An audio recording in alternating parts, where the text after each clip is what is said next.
আমার এই যুবকরা তো জান্নাতও চিনে না, ওরা তো গুগল চিনে, ওরা ইন্টারনেট চিনে, ওরা ফেসবুক চিনে, হোয়াটসঅ্যাপ চিনে, ভাইবার চিনে, ওরা চ্যাট করা চিনে, 31st নাইট চিনে, ওরা 14 তারিখ চিনে, ওরা তো জান্নাত চিনে না। আমার সমাজ তো জান্নাত চিনে না। চিনেন জান্নাত? চিনে না, কসম খোদার চিনে না। আমার সমাজে তো জান্নাতের আলোচনাই নেই।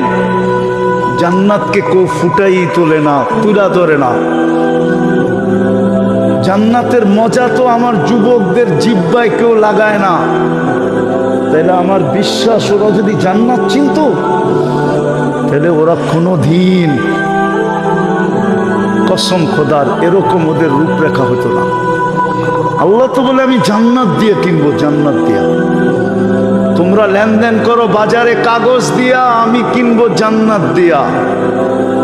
আর কাগজ দিয়া লেনদেন হইলে কি হবে? কাগজ সবার জ্যাবে সব সময় থাকে না, পকেটে থাকে না, এটা তো গড়াইতে থাকে। কি গড়াইতে থাকা বোঝেন না? মনে বোঝেন, একজনেরটা আরেকজনের হাতে যেতে থাকে, ট্রান্সফার হয়, ঠিক না?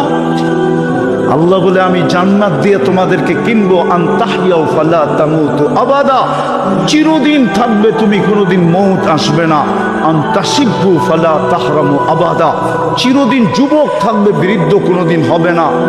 আনতাশিহু ফালা তামরাজু আবাদা, চিরদিন সুস্থ থাকবে, অসুস্থ কোনোদিন হবে না। আনতানামু ফালা তাইয়াসু আবাদা, চিরদিন নেয়ামত বাড়বে, কোনোদিন কমবে না।